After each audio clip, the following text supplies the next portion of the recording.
Salve Tutte. Halo semuanya. Perkenalkan, kami dari kelompok 8 Ilmu Negara Rombel 10 akan mempresentasikan mengenai negara kota Vatikan. Di sini kami akan memperkenalkan anggota dari kelompok 8. Nama saya Damar Giri Ferdiansyah dengan NIM 811422523. Halo, saya Elisa Hasibuan, NIM 811422524. Halo, saya Mahadi Abdullah, NIM 811422525. Saya Sofia Salsabila dengan NIM 811422526.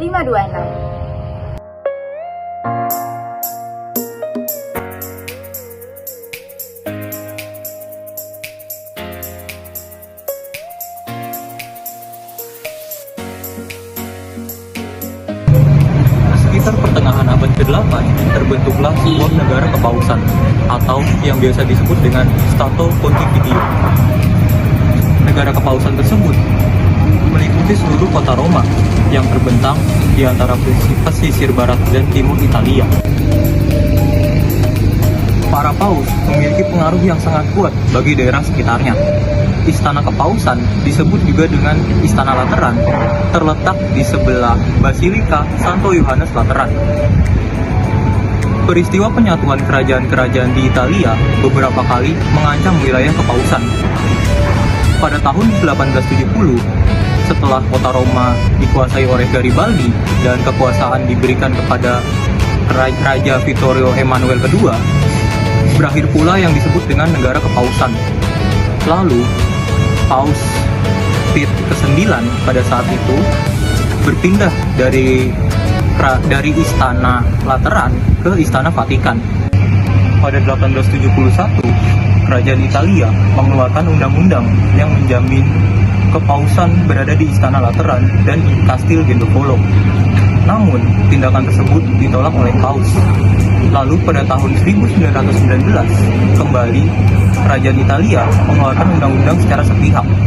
Hal tersebut kembali ditolak oleh kepausan. Pada 1919, Kerajaan Italia secara sepihak mengeluarkan undang-undang yang menentukan mana saja yang menjadi wilayah kepausan. Hal tersebut kembali ditolak oleh Paus. Raja Benediktus XV mengambil jalan tengah berupa perundingan dengan Paus untuk menentukan berdirinya sebuah negara Vatikan. Negara Kota Vatikan terbentuk melalui sebuah traktat yang ditandatangani pada 11 Februari 1929 oleh masing-masing wakil dari kedua belah pihak negara. Wakil dari negara Vatikan, yaitu wakil Perdana Menterinya, oleh wakil Perdana Menteri Vatikan, yaitu Gaspari, dan juga Perdana Menteri Italia, yaitu Benito Mussolini. Nah, teman-teman, apakah kalian tahu berapa luas dari negara Vatikan? Jangan kalian kira kalau negara Vatikan itu sangat luas. Negara Vatikan hanya memiliki luas sekitar 44 hektar dan berpenduduk kurang lebih 800 jiwa. Nah, di negara Vatikan itu letaknya lebih tepatnya di atas Bukit Vatikan yang berbatasan langsung dengan negara Italia. Nah, untuk lebih tepatnya, negara Vatikan berbatasan langsung di sebelah bagian barat laut, kota Roma, dan beberapa ratus meter dari sungai Tibet. Nah, di negara Vatikan itu juga dikelilingi oleh sebuah tembok yang sangat besar. Tembok itu berfungsi untuk membatasi negara Vatikan dengan negara tetangganya, yaitu negara Italia. Luas dari tembok tersebut itu sekitar 3,2 km dan dahulu kala ketika dibangun, itu dibangun mengikuti dengan tembok kota yang sudah dibangun untuk melindungi Paus dari serangan musuhnya. Kalian tahu nggak sih, wilayah negara kota Vatikan juga mencakup wilayah Mons Vaticanus. Di wilayah tersebut juga berdiri berbagai bangunan, salah satunya adalah Basilika San Petrus, Istana Apostolik, Kapel Sistina, museum, dan berbagai wilayah lainnya. Di kota Vatikan juga terdapat lapangan Santo Petrus yang perbatasannya dengan negara Italia. Kota Vatikan juga mencakup lapangan Santo Petrus yang perbatasannya dengan negara Italia dibatasi dengan garis-garis sepanjang batas alun-alun. Nah, menurut astronomis, negara Kota Vatikan terletak pada 41 derajat lintang utara dan 12 derajat bujur timur. Negara Vatikan memiliki nama pemerintahan The Holy See atau biasa juga disebut sebagai Tahta Suci. Nah guys, kalian tahu nggak sih kepala negara Vatikan tuh biasanya tuh disebut apa ya? Apakah presiden? Apakah menteri? Bukan. Jadi kepala negara Vatikan itu biasa disebut sebagai Paus atau juga The Holy Father. Paus saat ini adalah Paus Franciscus yang menjabat dari tahun 2013 tepatnya 13 Maret. Nama asli sebelum diangkat menjadi Paus, beliau bernama Kardinal Jorge Mario. Beliau juga berasal dari Argentina. Nah, sebelumnya ia diangkat sebagai kardinal pada tahun 2001 oleh Paus Yohanes Paulus yang kedua.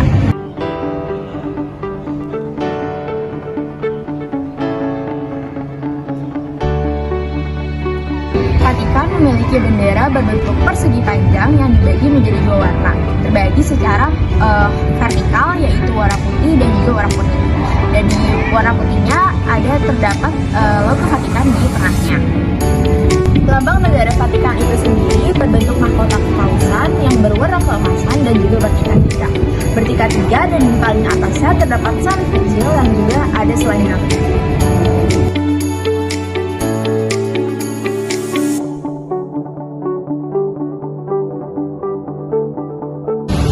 Nah, menarik kan untuk membahas negara kota Vatikan itu? Selanjutnya kita mau bahas apa ya? Betul, kita mau bahas tentang demografi negara kota Vatikan. Yang pertama nih, berapa sih jumlah penduduk untuk negara ini sendiri? Negara yang kecil, penduduknya kira-kira berapa? Teman-teman ada yang bisa nebak gak?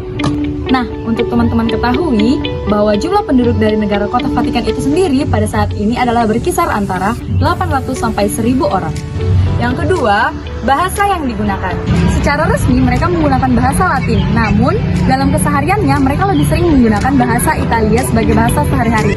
Yang ketiga, masyarakat Vatikan terdiri dari berbagai macam warga negara, namun mayoritas dari mereka merupakan warga negara Italia. Meskipun begitu, mereka tetap mendapatkan kewarganegaraan Vatikan mereka berdasarkan permanent residence oleh pemerintah Italia dalam perjanjian Lateran. Teman-teman tahu nggak kalau pekerjaan mayoritas mereka merupakan rohaniawan atau rohaniawati dan juga garda Swiss, yaitu suatu unit tentara bayaran dari Swiss yang sejak tradisi menjadi pengawal Paus ataupun Vatikan sejak tahun 1506. Selanjutnya nih, untuk etnis ya, etnis mereka kurang lebih sama dengan Italia. Untuk penduduknya sendiri, hampir 100% merupakan penganut agama Katolik. Namun, masih ada sebagian kecil yang terbagi menjadi Kristen-Kristen lainnya, namun itu hanya 0, sekian persen ya. Untuk bertransaksi sendiri, mereka menggunakan mata uang euro ya dalam sehariannya. Namun, Vatikan itu tetap mencetak uang logam sebagai cenderamata.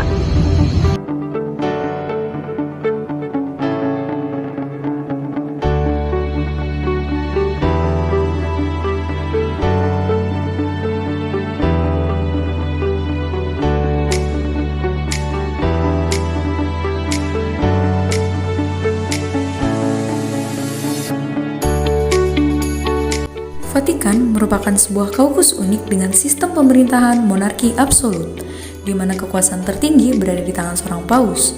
Meskipun demikian, jabatan paus tidak diwariskan. Pemimpin gereja Katolik tersebut dipilih oleh Dewan Kardinal di dalam suatu sesi pemilihan tertutup yang disebut konklav.